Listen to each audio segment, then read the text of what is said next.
was a gun. I'm not voting. If we want to build our nation. The problem with the Somalians. Just want to experience something else than a black man. Move on, move Can't be like a horse with blinkers. Honestly say, I was about to have sex and then I pulled crap, up. but it's nice. My name is Mabodi Benja Fortunate. I'm 23 years of age.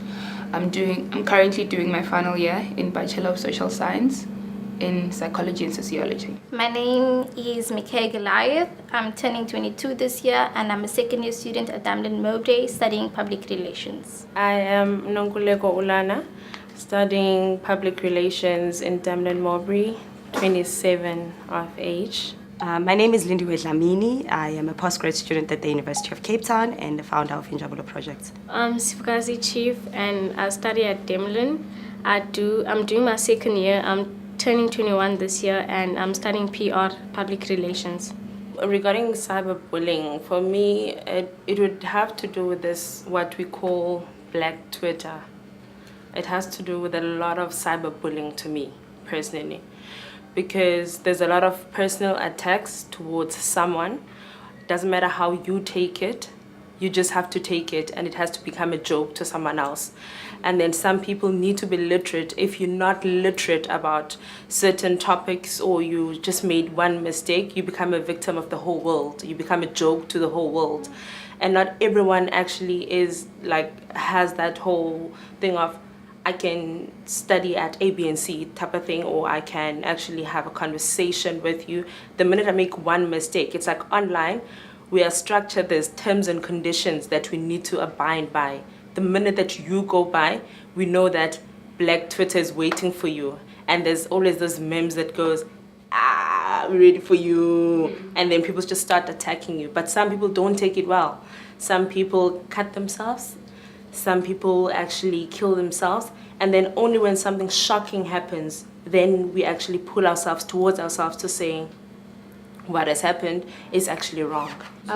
Well, I think basically it expresses itself in various forms. It can be body shaming, it can be just attacking someone's point of view in a way that is very not, I don't know the word, but yeah, just voicing your opinion to someone's ideals in a way that offends someone. And also just victimizing other people's ways of life just because we don't agree with them. A lot of people, but what makes my blood boil for some strange reason, I hate it for the life of me, for the fact that you have to be okay with people dissing you. You have to be okay with people looking down on you. You have to be okay with not being a certain class or certain whatever. And then many a times, as you said, that sometimes it might not even be how you like your physical appearance or anything like that. But then you find that with social media, we follow a lot of what is the celebrity, what are they wearing, what are they doing, forgetting that they have brand like ambassadors that they sponsor them and whatnot. And we sell ourselves short to get likes. And then if we don't have likes, we're not relevant in the social media platforms. I'm not Muslim. Yeah. But I wear a headscarf. So let me use a personal thing that the month of Ramadan is coming on, right? So Muslims are all going to fast now, and you will see more of your Muslim females covering themselves up.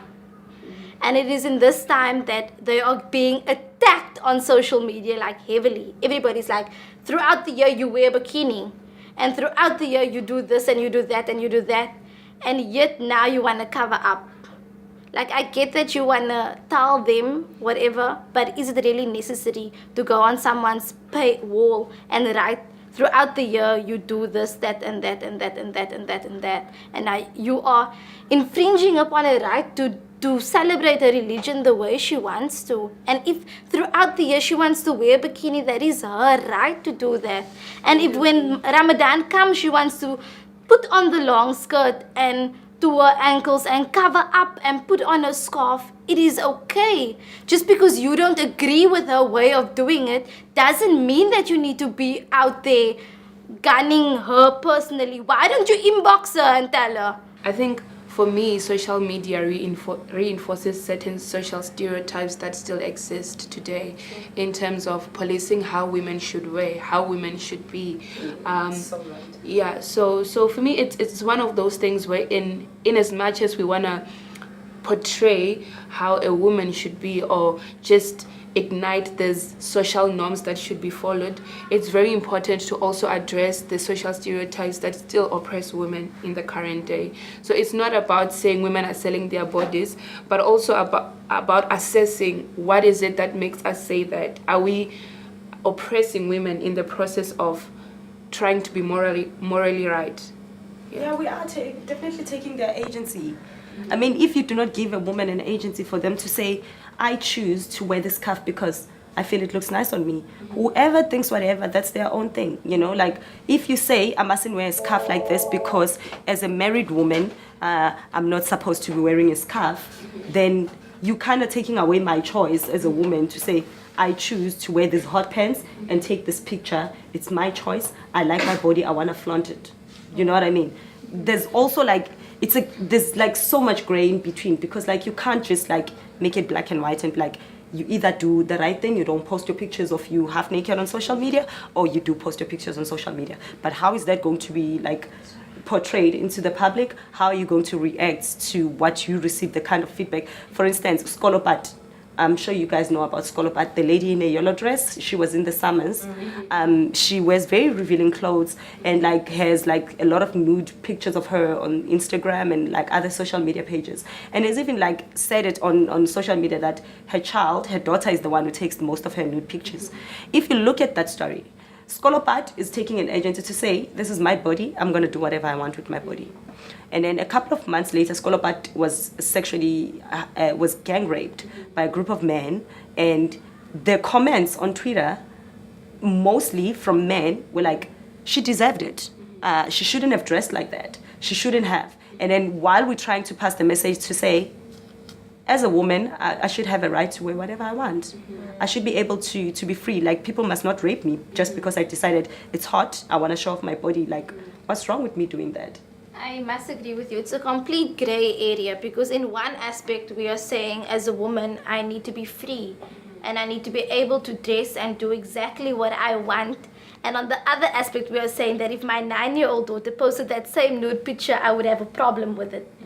Because, and then we are also saying, but it is that woman that is exposing my 9-year-old daughter to nudity, because she's saying it's okay for me to be naked and it's fine. So it's a completely gray area. So where do we draw the line? That is the actual question. Where do we draw the line? Where is it okay for me to take off all my clothes and be like, as a woman, this is me, and you either are okay with it or not? And where is it, let me just cover up something because 5-year-old Lindy is watching me and she... For me, like social media, it can be very positive, but it begins with me and my profile, right? And then how, if I decide, like on my personal profile page, every day there's something positive that I say. Every day there's a story that I share. It might be political, it might hurt your feelings, it might be very something uplifting, it might be spiritual, it might be anything, but it might be something that someone is looking for that they don't have the guts to actually post it on social media. So it actually starts with one person. A lot of us maybe are just there on social media there's this thing that's called catfish. People create a lot of fake accounts to become a lot of personalities and all of that.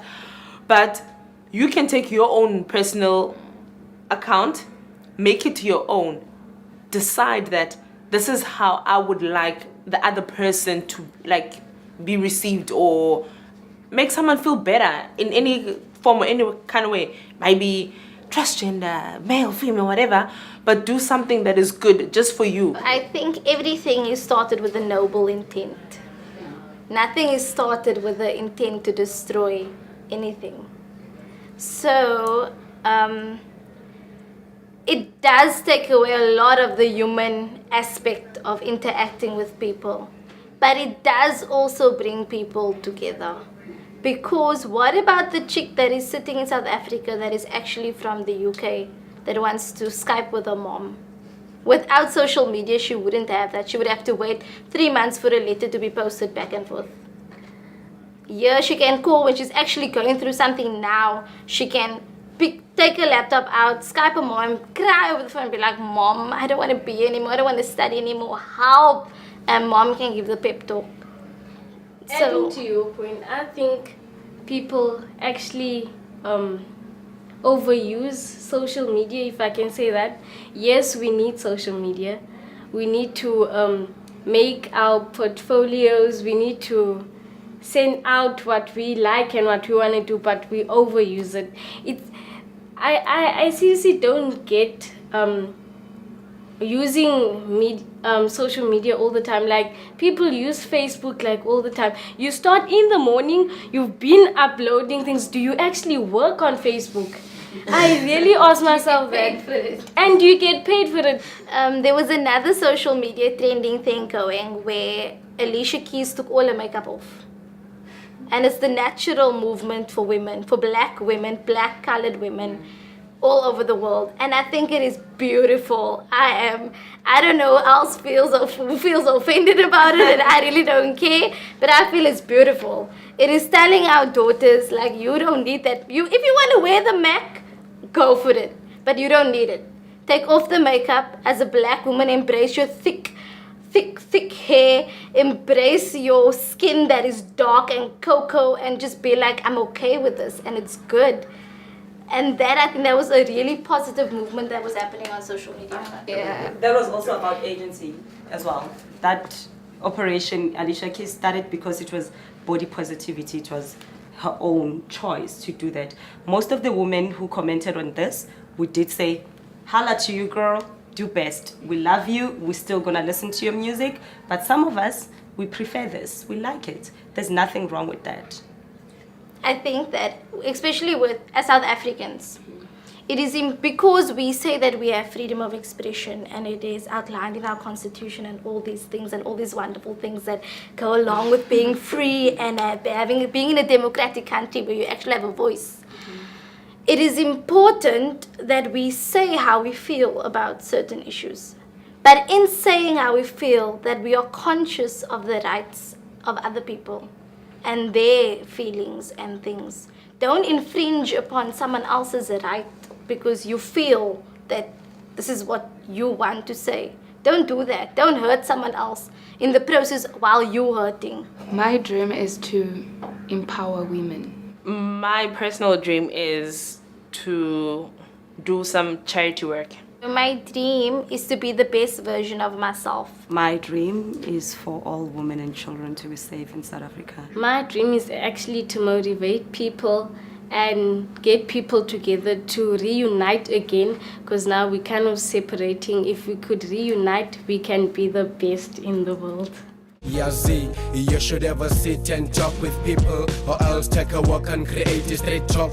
Talk what is nice, it will make you feel stronger. Listen what is right and say what is wrong. You should ever sit and talk with people, or else take a walk and create a straight talk. Talk what is nice, it will make you feel stronger. Listen what is right and say what is wrong.